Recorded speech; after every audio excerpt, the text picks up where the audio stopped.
اور یزید ایک دور دا نا ہے، ایک اس شخص دا نا نہیں، ایک دور دا نا ہے۔ ہر دور وچ یزید آندے رہنے، یعنی طاقت دے نشے دے اندر بدمست ہو کے ظلم کرنا، محرمات کا خیال نہ رکھنا اور ہر شے نوں تہس نہس کر دینا اپنی طاقت دے نشے، یہ یزیدیت ہے۔ مظلوم دے نال کھڑا ہونا، اللہ دی وحدانیت دا پہرا دینا، رسول اللہ دی شریعت دسنا لوگوں نوں اور اس تے پہرا دینا، یہ حسین تے حسینیت ہے۔ اج کردار حسین نوں زندہ کرن دی ضرورت ہے۔ حسین حسین اساں کریندے ہیں، نال سنگی بیلی بھی کریندے ہیں، ہر کوئی حسین حسین کریندا ہے، لیکن حقیقت یہ ہے کہ حسینیت کو زندہ کرنے کا دوبارہ ہمیں ضرورت ہے۔ ہمارا معاشرہ اس طرف جانا چاہیے کہ جو حسین نے کردار پیش کیا اس کردار کو لوگوں کے سامنے لایا جائے۔ بچوں کو عزم و استقلال کی کہانیاں سناؤ، بچوں کو جواں مردی شجاعت کی کہانیاں سناؤ کہ کیسے وہ لال تھے جن کو کندھوں پہ اٹھا اٹھا کے سیدنا امام علی مقام امام حسین اپنے خیموں میں جمع کرتے رہے، کیسے وہ لال تھے، کیسے وہ امام علی مقام کے جانثار صحابی اور ساتھی تھے جن کی لاشیں اکٹھی کرتے کرتے بالآخر اپنا یہ خوبصورت جسم بھی، یہ خوبصورت جان بھی، اور یہ کتنی خوبصورت جان ہے۔ امام الانبیاء ایک دفعہ جا رہے تھے کہیں پہ دعوت پہ، ایک صحابی کی دعوت پہ، تو ویسے باہر نکلے تو یہ بالکل چھوٹی عمر ہے حضرت حسین پاک کی، یعنی 3-4 سال کی عمر ہے، تو آپ بچوں کے ساتھ کھیل رہے تھے۔ امام علی مقام جب بچوں کے ساتھ کھیل رہے تھے حضور گئے اور حضور نے پکڑنا چاہا، جیسے بچوں کو فرط محبت سے بڑے پکڑتے ہیں، تو حضرت امام نے دوڑ لگا دی تھوڑی، تو امام الانبیاء نے بھی پیچھے حضرت حسین کو پکڑنے کے لیے دوڑ لگا دی۔ سبحان اللہ، کیسے ناز پالے جا رہے ہیں۔ امام علی مقام پیچھے آگے آگے، امام الانبیاء پیچھے پیچھے۔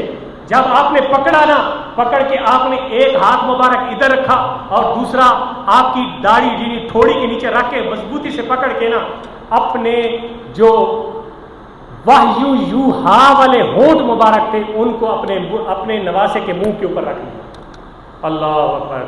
نہ پوچھ کیسے کوئی شاہ مشرقین بنا، نہ پوچھ کیسے کوئی شاہ مشرقین بنا، بشر کے ناز سے نبوت کا نور عین بنا، علی کا خون لعاب رسول شیر بطول، ملے ہیں یہ عناصر تو پھر حسین بنا۔ حسین کوئی عام بات ہے، ہمارا جسم تو پانی اور مٹی اور ان عناصر سے مل کے بنا ہے، تو شاعر کہتا ہے حسین کا اگر عناصر معلوم کرنا ہے، حسین کے جسم کا مرکب معلوم کرنا ہے تو آؤ میں تمہیں بتاؤں کہ حسین کے جسم کا مرکب کیا ہے۔ فرمایا حسین کے جسم میں یا علی کا خون ہے، یا لعاب رسول ہے، یا سیدہ خاتون جنت کا شیر اور دودھ مبارک ہے۔ حضرت حسین پاک ایسے آپ جا رہے تھے تو آپ نے پکڑا، تو یہ وہ مقام ہے جو امام علی مقام کو آقا علیہ الصلوۃ والسلام نے بچپن میں دیے تھے۔ حضور کی رفاقت تو امام حسین کو تقریباً 6 سال بھی نہیں ملی، 5-6 سال کے درمیان عرصے میں آپ، یہ بچپن کا عمر تھا، اور امام علی مقام کا جو ساتھ تھا حضور سید عالم اپنے نانا جان سے، تو آپ کا تو وصال ہو گیا، تو باقی زندگی بھی حضرت حسین پاک کی پڑھے، یعنی 10 سال سے لے کر 56 سال تک بھی تو زندگی گزاری امام علی مقام نے۔ اس میں آپ کا زہد پڑھے، آپ کتنے بڑے زاہد تھے، آپ کا تقویٰ پڑھے، آپ کتنے بڑے متقی تھے، آپ کی سخاوت پڑھے، آپ کس طرح لوگوں کو خیرات بانٹتے تھے، آپ کس طرح احکام شریعت پہ خود بھی عمل کرتے اور وقت کے حکمرانوں کو بھی اس کا پابند فرماتے تھے، آپ کس طرح لوگوں کی پنچایتوں کے فیصلے فرمایا کرتے تھے۔ یہ حضرت حسین پاک کی زندگی پڑھیں تو صحیح۔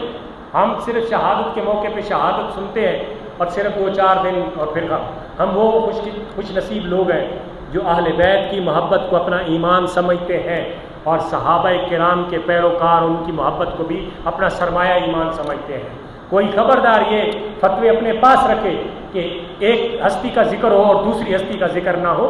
ہم ہر ہستی کا ہر موقع پہ، ہر مقام پہ ان کی جو شان اللہ نے ان کو عطا فرمائی اس کے مطابق ذکر کرتے ہیں۔ آج اہل بیت کا دن ہے، اہل بیت کا ذکر کر رہے ہیں، اور حضور سید عالم صلی اللہ علیہ وسلم نے کون سا مقام ہے جہاں پہ اہل بیت کا ذکر نہیں فرمایا؟ ایک ران پہ حسن بیٹھے ہیں، دوسری ران پہ حسین بیٹھے ہیں۔ اسامہ بن زید روایت کرتے ہیں، ترمذی شریف کی حدیث ہے، حضرت امام حسن حسین حضور کے رانوں پہ موجود ہیں۔ آپ نے فرط محبت سے جو جملہ ارشاد فرمایا سنیے، فرمایا حسن اور حسین دونوں رانوں پہ بیٹھے، فرمایا اللہم انی احبہما، اے اللہ میں لوگوں نال پیار کرتا ہوں. سبحان اللہ. حضور فرماتے ہیں اللہم انی احبہما، یا اللہ میں ان دونوں سے پیار کرتا ہوں. فاحبہما، یا اللہ تو بھی ان سے پیار فرما، یعنی یہ میرے پیارے ہیں، یا اللہ تو بھی ان کو اپنا پیارا بنا لے. اور آگے سنیے، فرمایا صرف یہاں تک نہیں، فرمایا واحبہ من یحبہما، یا اللہ اس کو بھی تو اپنا محبوب بنا لے جو ان کو اپنا محبوب بنا لے. تو ہمارے محبوب ہیں حسن و حسین آل بیت اطہار. ہم ان کی محبت صرف 10 دنوں میں یا 10 محرم تک اس کو منحصر نہیں کرتے، بلکہ ہماری تو تقریروں کا موضوع، ہماری تو گفتگوؤں تحریروں کا موضوع اہل بیت کی شان اور مقام ہے. باقی رہا کہ حضور نے جو آخری پیغام دیا نا، وہ میں اپنی بات کنکلوژن کی طرف آ رہا ہوں، ختم کرنا چاہ رہا ہوں. یہی سب سے بڑا جہاد ہے، یعنی وقت کے جابر حکمران کے سامنے، چاہے وہ ایک محلے کا ہو، ایک علاقے کا ہو، ایک ملک کا ہو، اگر تمہاری باری آ جائے اور تم کلمہ حق بول دیتے ہو، یہ میں آپ کو بغاوت پہ نہیں اکسا رہا، میں حق پہ اکسا رہا ہوں، استقامت بتا رہا ہوں. بغاوت پہ نہیں اکسائی جاتی، یہ باتیں بغاوت کی نہیں ہوتی، یہ حق کی باتیں ہوتی ہیں. اگر کوئی کلمہ حق، تو کلمہ حق کے بعد کوئی سمجھے کہ سہولت ملتی ہے، کلمہ حق کہنے کے بعد سہولت ملتی تو امام حسین کو گورنری مل جاتی. کلمہ حق کہنے کے بعد ہمیشہ مشکلات آتی ہیں، اور مشکلات کو سہنے والا، اس پہ صبر و استقامت کے ساتھ ڈٹ جانے والا ہی اللہ کی بارگاہ میں، اس کے رسول کی بارگاہ میں سرخرو ہوتا ہے. اللہ تعالیٰ ہم سب کو محبت اہل بیت نصیب فرمائے، صحابہ کرام کی محبت نصیب فرمائے. اللہ تعالیٰ اپنے پیارے محبوب صلی اللہ علیہ وسلم کے صدقے سے، امام حسین علیہ السلام کے صدقے سے اس پوری بستی اہل محلہ اور اس تمام لوگوں پہ اپنا رحم و کرم نازل فرمائے، اور ہمیں صحیح معنوں میں حسینی کردار اپنے معاشرے میں اپنانے کی اللہ توفیق عطا فرمائے. پیغام یہ ہے کہ حسینی بنو، کردار حسین میں اپنے آپ کو رنگ دو، اسی میں کامیابی ہے. وما علیہ الا البلاغ.